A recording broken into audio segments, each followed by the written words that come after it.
The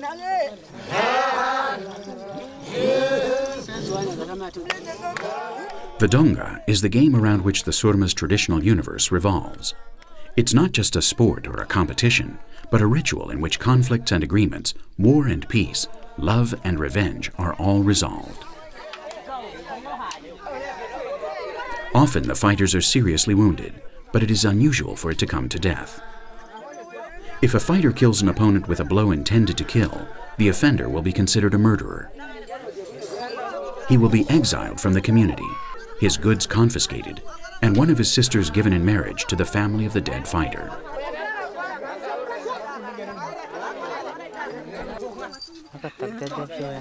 No, you never think of killing the other one, only of beating him, of seeing him under your stick, admitting defeat. When you're in the heat of the battle, you don't feel the pain of the blows. Those hurt later. What we feel is a strength that we only have at that moment. There isn't anything which gives us the same feeling of strength.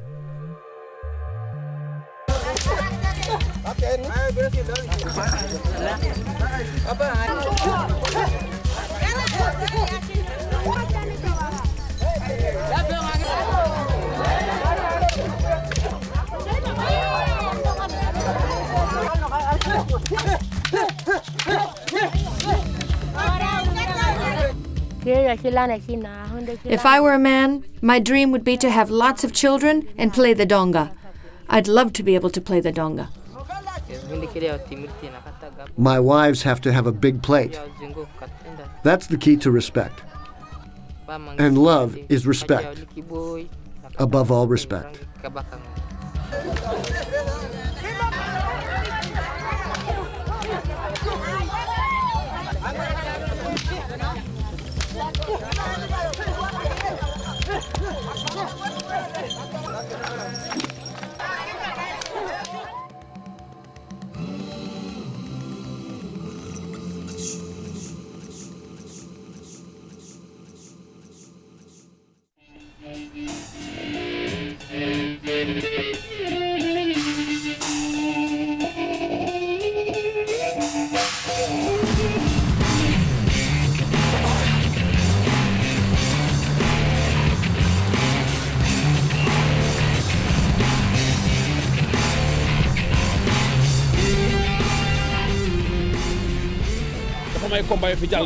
I've got wrestling in my blood.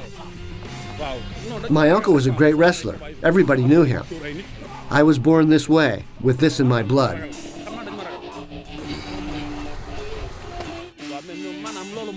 Amulets and wrestling go together. It's always been like this. Even our ancestors, our great-grandfathers, did that when they fought.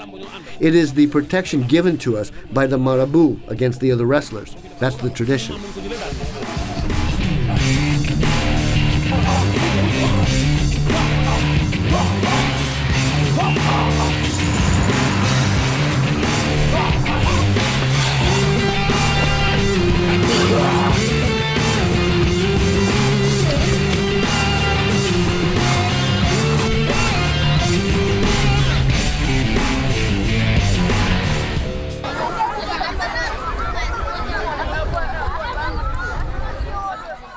On the other side of the continent, in Senegal, they also fight.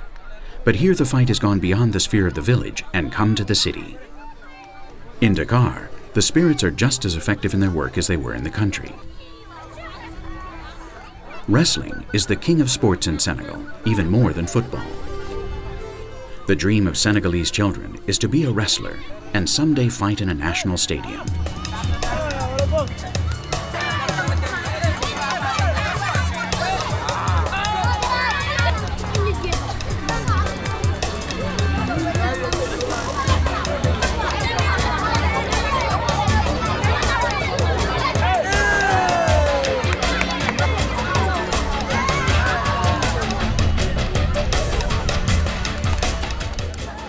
It goes as far back as the oral tradition can recall.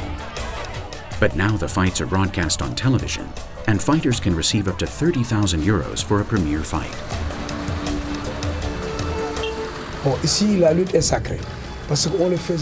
Here, the fight is sacred, because it was organized when the work in the fields was done.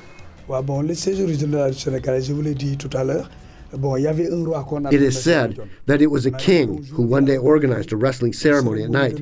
He called the entire village together and put his daughter up for grabs. He said that the best man would win her.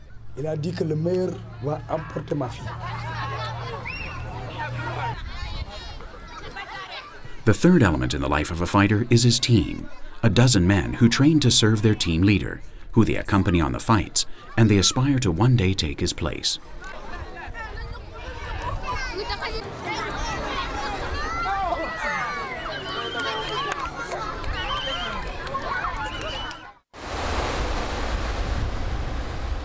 The Senegalese fight is more spiritual than physical. Professional fighters like Kadigi live like monks and do not do anything but prepare themselves for fights. They do not fight more than once or twice a year. The rest of the time is dedicated to training and spiritual preparation. They usually stay single, and the only people with whom they interact on a daily basis are their trainer and their marabout.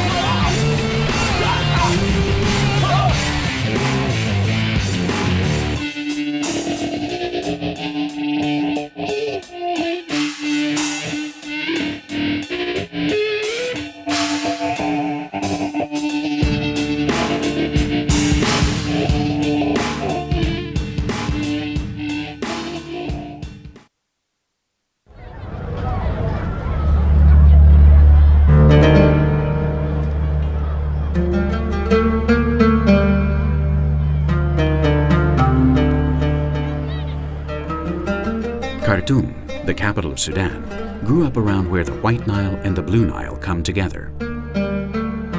The creation of a single country encompassing an immense territory in which 100 different languages are spoken and diverse cultural and economic interests come together could have no other result than conflict, a seemingly endless war between North and South.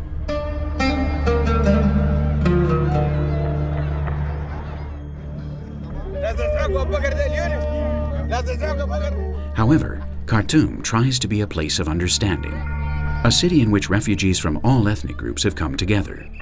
Men and women fleeing the war have had no choice but to mix and create a path to coexistence. These people have emigrated, bringing the country to the city. The Nubians, who come from the south, from the state of Kordofan, are an example of this. The Nubian community comes together every Friday to organize wrestling tournaments, a habitual practice in the everyday life of the mountains of the south.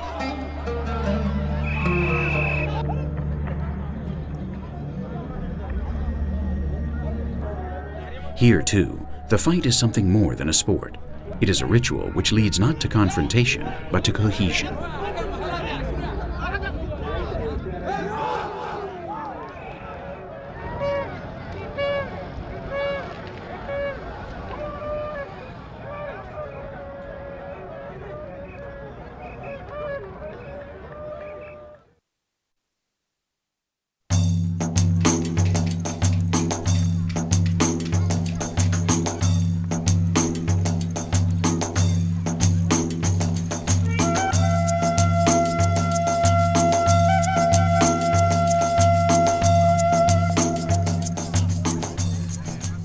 The camel races among the Tuareg of northern Niger mark the moment when the caravans must begin their journey toward the Bilma salt mines.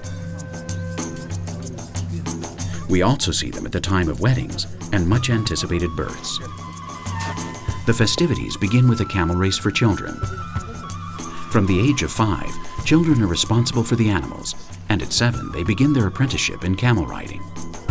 Soon they will be riding at top speed.